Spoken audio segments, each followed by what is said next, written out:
నమస్తే మాస్టర్స్, అందరికీ ధన్యవాదాలు.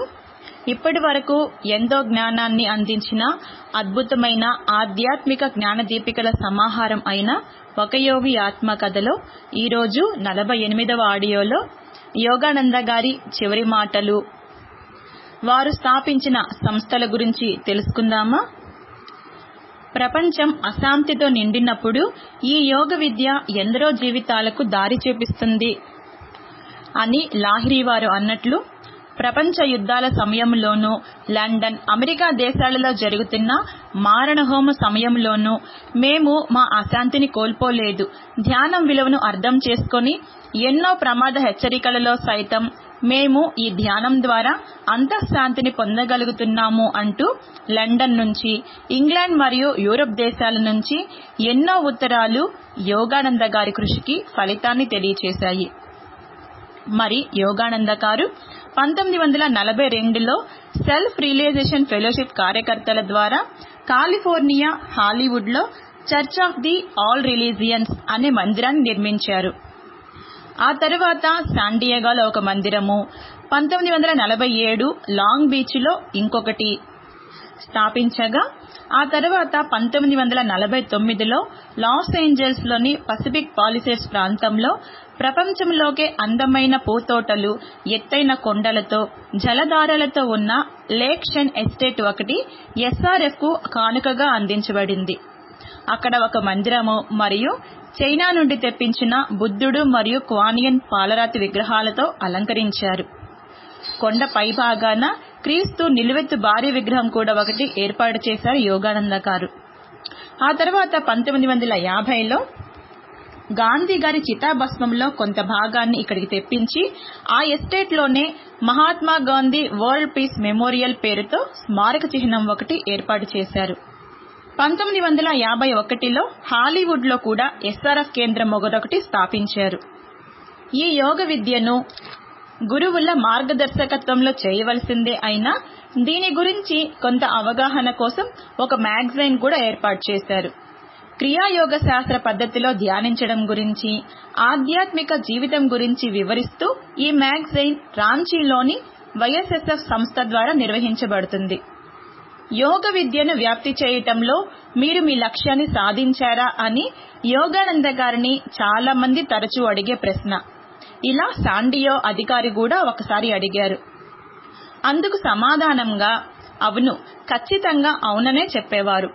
ప్రాచ్య పాశ్చాత్య దేశాలను ఆధ్యాత్మిక బంధంతో కలపాలి అన్న యుక్తేశ్వర్ గారు మరియు మహావతార్ బాబాజీ వారి సంకల్పం, ఆశీర్వాదంతో నేను అనుకున్న దానికంటే ఎంతో గొప్పగా ఫలితాన్ని అందుకున్నాను అన్నారు.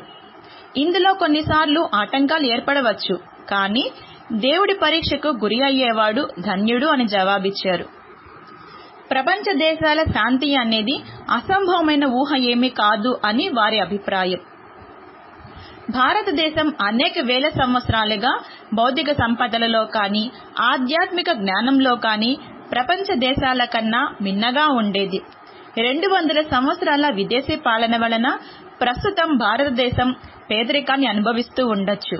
కానీ ఆధ్యాత్మిక జ్ఞానానికి, మానవుడికి దేవుడితో ఐక్యత సాధించడం ఎలాగో తెలిపే ఎన్నో పవిత్ర గ్రంథాలకి, ఎందరో యోగులకి భారతదేశం ఎప్పుడూ నిండైనదే. మరి ఇతర దేశాల పవిత్ర గ్రంథాలు కూడా హిందూ గ్రంథాల అర్థాలతోనే సమానమైనవి. కానీ కొన్ని కొత్త నిబంధనల పేరుతో బైబిల్ యొక్క అర్థాన్ని మార్చేస్తూ అపాయకరమైన ఆలోచనలతో వ్రాసిన వ్యాఖ్యలకి, క్రీస్తు మాటల్లోని నిజమైన భావాల్ని అందించడానికి వారు ఒకసారి దేవునికి తీవ్ర ప్రార్థన చేశారు. ఒకనాటి రాత్రి ఎన్సీనీటెస్ ఆశ్రమంలో వారి గదిలో కూర్చొని మౌనంగా ధ్యానం చేస్తూ ఉండగా వారి గది అంతా ఇంద్రనీలమణి కాంతితో వెలిగిపోతూ వచ్చింది. ఆ కాంతిలో నుంచి పలుచని గడ్డం, మీసకట్టు, మధ్యకు పాపిడి తీసిన నల్లటి పొడుగాటి జుట్టుతో దగదగా మెరిసే బంగారు వన్నె తేజఃప్రభతో యేసుక్రీస్తు వారి పావన రూపం దర్శనమిచ్చింది. ఆ దివ్య నేత్రాలతో వారి నోటి దగ్గర ఒక పవిత్ర పానపాత్ర, హోలీ గ్రేల్ కూడా ప్రత్యక్షమైంది. ఆ దివ్య ప్రభ యోగానంద గారి చుట్టూ పరుచుకుంటూ ఉండగా ఆ కారుణ్యమూర్తి మధురమైన పలుకులు యోగానంద గారి గుండెలలోకి వినవచ్చాయి. ఆ తర్వాత వారు బైబిల్లోని క్రీస్తు మాటలకు సరియైన అర్థాన్ని వివరిస్తూ అద్భుతమైన వ్యాఖ్యానం రాశారు. తర్వాత 1951 సంవత్సరంలో కాలిఫోర్నియాలోని మొజావే ఎడారి దగ్గర ఉండే ఆశ్రమంలో భగవద్గీతలోని యోగ మార్గాల్ని సూచించే అనేక శ్లోకాలకు కూడా వ్యాఖ్యానం రాశారు. భారతదేశ పవిత్ర గ్రంథాల్లోకెల్లా సర్వోత్కృష్టమైన ఆ మహాగ్రంథంలో యోగ శాస్త్రాన్ని, దాని విధానాన్ని కృష్ణ పరమాత్మ చాలా చక్కగా వర్ణించారు. బాబాజీ వారి క్రియాయోగం కానీ, కృష్ణ పరమాత్మ చెప్పిన శ్వాస ప్రక్రియ కానీ మాయామోహంతో కర్మబంధనాల్లో చిక్కుకున్న మానవునికి ఏదో ఒక శాస్త్రీయ యోగ ప్రక్రియ ద్వారా తన వివిధ కోశాలలోని క్లేశాలన్నింటినీ ఒక్కొక్కటిగా త్యజించి తన స్వస్వరూపం అయిన ఆత్మస్థితిని దర్శింపచేస్తాయి. భూమి మీద మానవుని మజిలీకి గల ఏకైక కారణం జీవన్మరణాల నిగూఢ రహస్యాన్ని ఛేదించడమే. ఈ నిగూఢ రహస్యం శ్వాసతో గట్టిగా ముడిపడి ఉంది. అందుకే మన సనాతన ఋషులు ఊపిరిని నియంత్రించడం ద్వారా తనను తాను తెలుసుకోవటానికి ఎన్నో శాస్త్ర పద్ధతులు రూపొందించారు. కానీ ప్రస్తుతం సమాజానికి అలాంటి శాస్త్రీయమైన పద్ధతే బాబాజీ వారు అందించిన క్రియాయోగ శాస్త్రం. శరీరానికి ఆత్మకు మధ్య సూక్ష్మమైన లంకెగా పనిచేసేదే ఈ శ్వాస. పంచభూతాత్మకమైన ఈ శరీరం ద్వారా ప్రకృతిలోని సూక్ష్మ ప్రాణ శక్తులను ఆత్మతో ఏకం చేయడానికి మార్గమే ఈ శ్వాస. కానీ ప్రాపంచిక సుఖాల మాయే దానికి అడ్డు. సత్యం అనేది వివరించి చెప్పేది కాదని, తనకు తాను తెలుసుకునే అనుభవ జ్ఞానం అని, అందుకు అందరూ ఏదో ఒక శాస్త్రీయ పద్ధతిని అనుసరించాలి అని యోగానంద గారి అభిప్రాయం. కుల, మత, ప్రాంత, దేశ విదేశాల అడ్డంకులన్నీ కూలగొట్టి సర్వమానవ సోదర భావంతో ఒకరి జ్ఞానం ఒకరు పంచుకుంటూ ఆత్మోద్ధరణ వైపు అడుగులు వేయటమే భగవంతుడిని మెప్పించే ఏకైక మానవ కర్తవ్యం. భగవంతునికి భూమండలమంతా ఒకటే. ఏ జాతిని బట్టో దేశాన్ని బట్టో చూపే భేదభావాలు ఆయనకి లేవు. ఆయన్ని చేరుకునే ఏకైక మార్గం ప్రేమ. తన పట్ల ప్రేమ, తోటివారి పట్ల ప్రేమ, సకల జీవరాశి పట్ల ప్రేమ, సమస్త మానవాళి ఈ భూమండలం పట్ల అనిర్వచనీయమైన ప్రేమ. అందుకు క్రియాయోగం అనే సాధనాన్ని ప్రపంచానికి అందిస్తూ భూమండలమంతా దగదగా మెరిసే రత్నాల మాదిరిగా క్రియాయోగులకు తన ప్రేమపూర్వకమైన భావతరంగాల్ని ప్రసరింపచేస్తూ యోగానంద గారు ఇలా అన్నారు: ఈశ్వర, ఈ సన్యాసికి ప్రపంచమంతా పెద్ద సంసారం ఇచ్చావు కదయ్యా అని. 65 సంవత్సరాల వారి దివ్య జీవితాన్ని మనకు అందించిన యోగానంద గారు 1952 మార్చి 7వ తేదీన భారత రాయబారి మాన్యశ్రీ వినయ్ రంజన్ సేన్ గారి గౌరవార్థం జరిగిన విందులో వారి ఆఖరి ప్రసంగం చేసిన తర్వాత సజీవంగా వారి దేహాన్ని విడుస్తూ, సచేతనంగా వారి దేహాన్ని విడుస్తూ మహాసమాధి చెందారు. యోగానంద గారు జీవితంలోనే కాకుండా మరణంలోనూ యోగ విద్యా విలువలను ప్రదర్శించారు. మరణించిన తర్వాత కూడా కొన్ని వారాల పాటు వారి ముఖం దివ్యత్వంతో ప్రకాశించింది.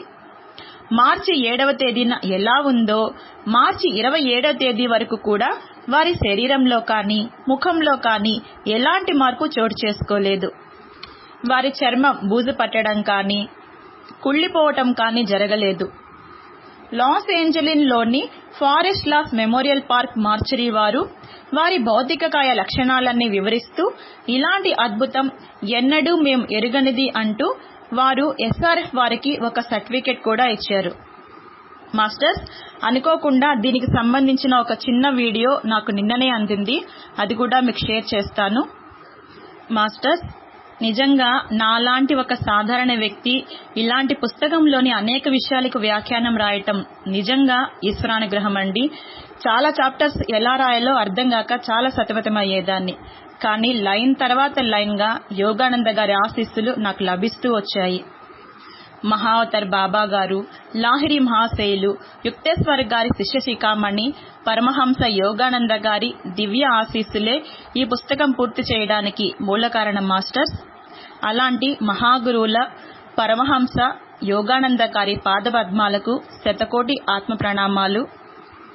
మాస్టర్స్, ఈ క్రియాయోగం మనందరికీ తెలియకపోయినా శ్వాస మీద ధ్యాస అంటూ సులువైన మార్గాన్ని ప్రపంచ వ్యాప్తి చేస్తూ ఎందరినో అజ్ఞానపు చీకట్లను తొలగించుకొని జ్ఞాన వెలుతురు వైపు నడిపిస్తున్న మానవ రూపంలోని పరమాత్మ స్వరూపులు అయిన పరమపిత బ్రహ్మర్షి సుభాష్ పత్రిజీ గారికి ఆత్మాభివందనాలు.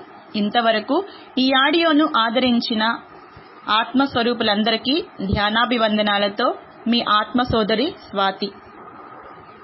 అందరికీ thank you so much masters.